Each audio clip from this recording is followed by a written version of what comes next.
Good morning. Today in Tamil Nadu, India, we celebrate Mattu Pongal. That means we dedicate this day for the cattle, those who assist to the farmer in agriculture, especially cattle, cows, buffaloes, pigs, chicken, rabbits,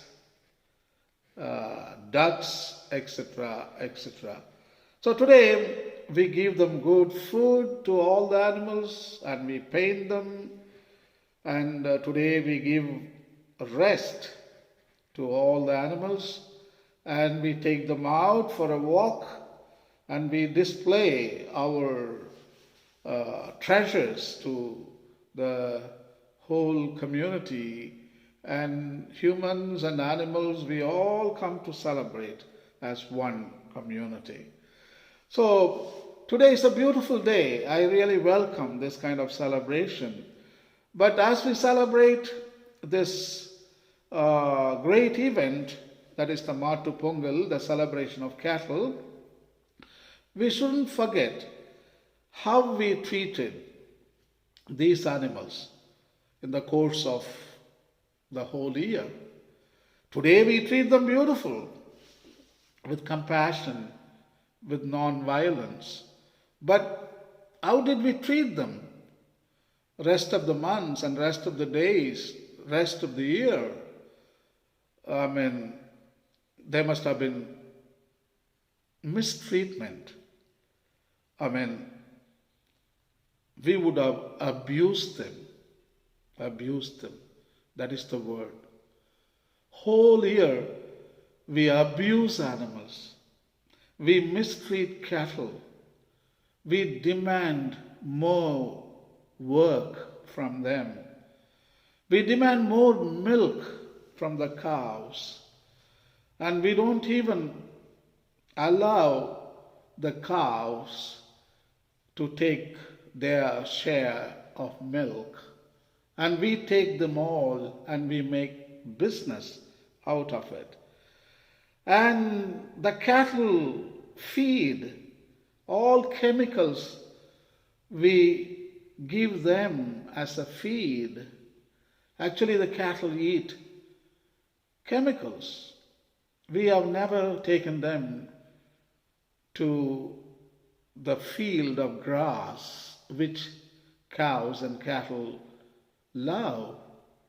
All these animals are meant to eat green grass, but we denied that right to them. Like chicken, ducks, rabbits, pigs, how many times we mistreated them, we abused them. So in the natural world, every species, every animal has rights. They are not objects, they are subjects. One of the oldest religion called Jainism calls all these animals jivas. In other words, souls. Human is also a jiva. Yeah, they call five-sensed jiva. That is a soul. All other creatures, they may be four-sensed, three-sensed, two-sensed, one-sensed. All of them are jivas. We are all brothers and sisters. We are all part of the family called cosmos. Actually, cosmos is the fabric woven by the legion of souls. The whole cosmos, the whole universe is the fabric that is woven by the souls, by the jivas. That is the reality. Jainism proposes a theory called Anekantavada. That means the multifaceted aspect of reality. There is no absolute truth. There is no absolutism. Jainism rejects any form of absolutism. Nobody owns the whole truth. The truth is different in different age and from different aspects and different angles and different viewpoints. So Jain metaphysics of non-absolutism, that is Anekantavada, supported by the epistemological theory of viewpoints. They call it Nayavada, and also 7 Nayas or viewpoints makes possible to every jiva having an opportunity of arriving to the partial truth, if not the whole truth. You see, we think then only humans have the monopoly of the truth, which is known as anthropocentrism. So it's a kind of absolutism in which we state that we are the supreme creation and every creature is created for the enjoyment of humans. That is called anthropocentrism. So that is a kind of absolutism which Jainism rejects. Another example is religious dogmatism, dogma. Some religions claim that their God is absolutely true and other gods are false. And only through this God, if you believe in Him, you can go to heaven. So that is known as the absolutism. The dogmas are made out of absolutism. There is no chance of altering it. That is the ultimate truth. But Jainism rejects that. Jainism states that there are different viewpoints. Nobody can own the absolute truth. From their viewpoint, they can get only partial truth. Everybody has truth. So in that sense, even animals have an argument. Cows have their own argument, cattle have their own argument, pigs, they have their own argument, chickens and fish, ducks, all other creatures, the trees, even nigodas, even microorganisms, they have their own argument in favor of their own truth. Everybody has truth. In other words, the Anekantavada gives the opportunity to hear from their viewpoint how they feel, how they suffer, how they endure.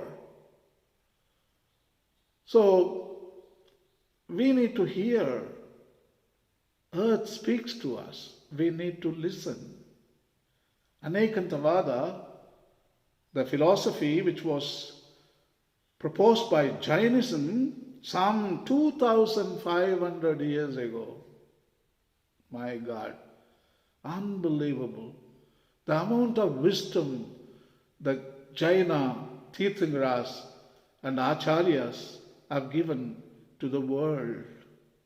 Today we need to find out what these teachings are in order to bring balance between humans and nature. In other words, Anekantavada treats all jivas as subjects, not as objects.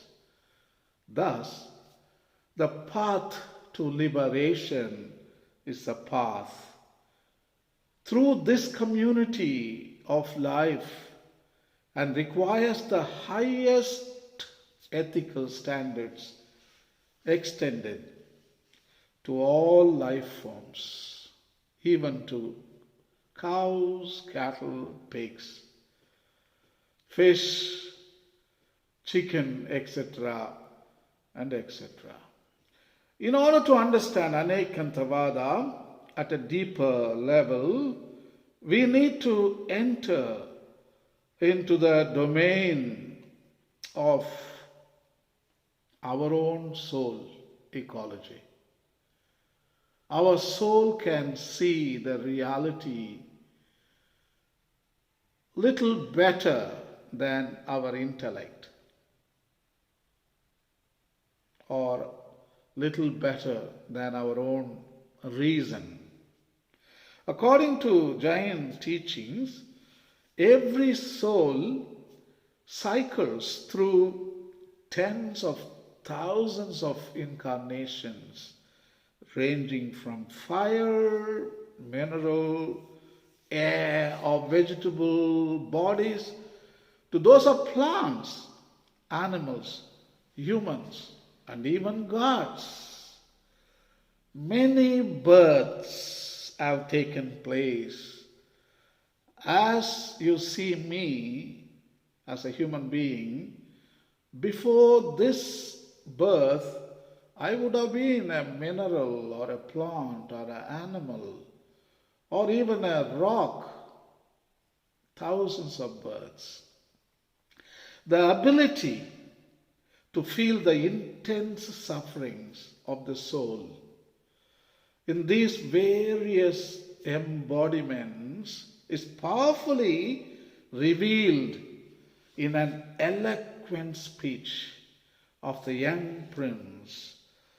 In the Uttradhyayana Sutra, one of the four Mula Sutras of the Jain canon, narrates the story of Mrigaputra.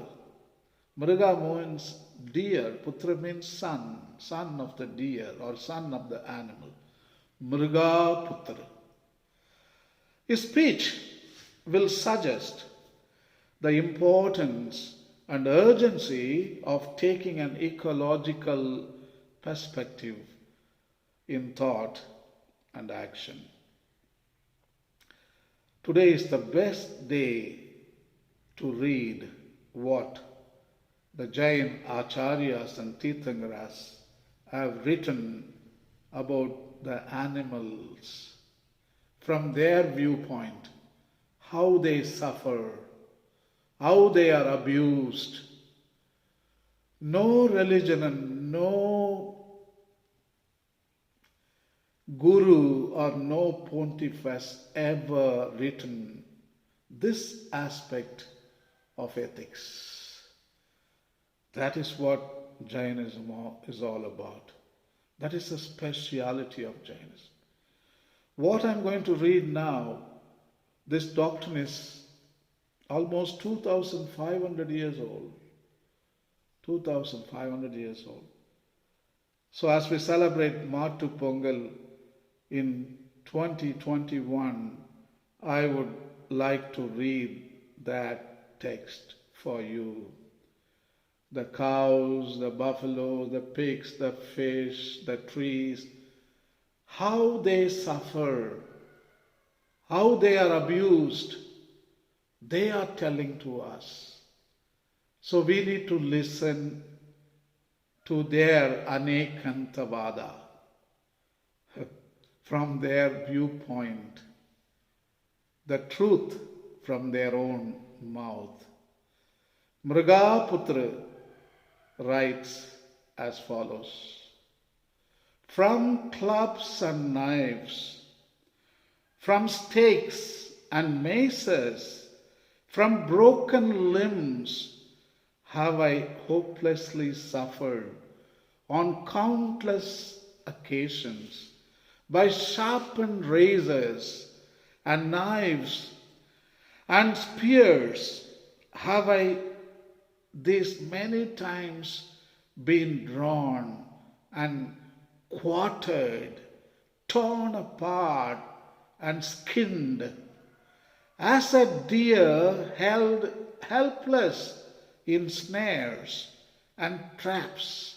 I have often been bound and fastened and even killed. as a helpless fish.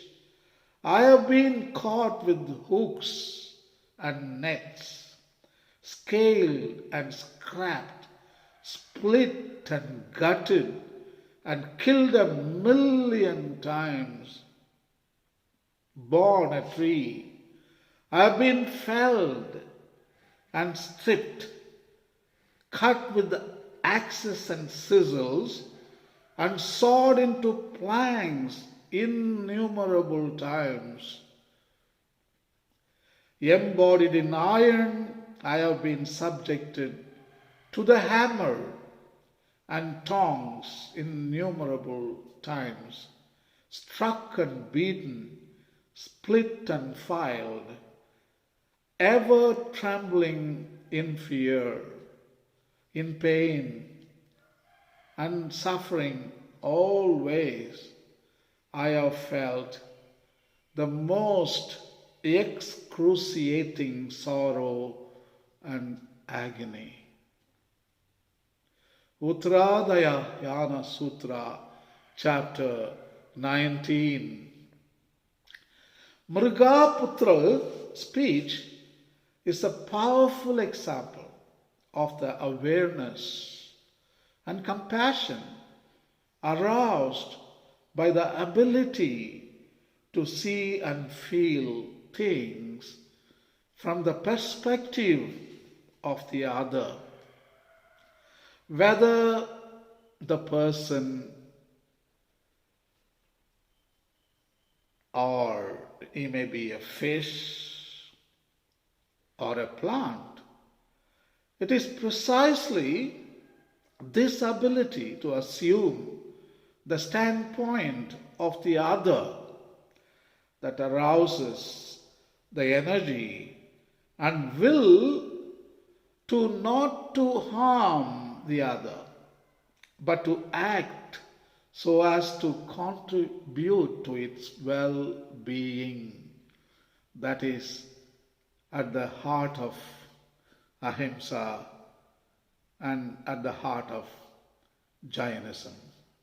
And it is this ability to assume the perspective of the other that makes it possible to see other life forms, indeed, all of nature, as alive, as endowed like us, with awareness and feelings that enables the Jain principle of Anekantavada and Ahimsa to work together as an effective basis for ecological thought.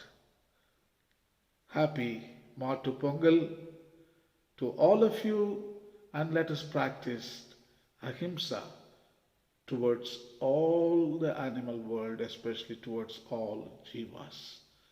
Thank you.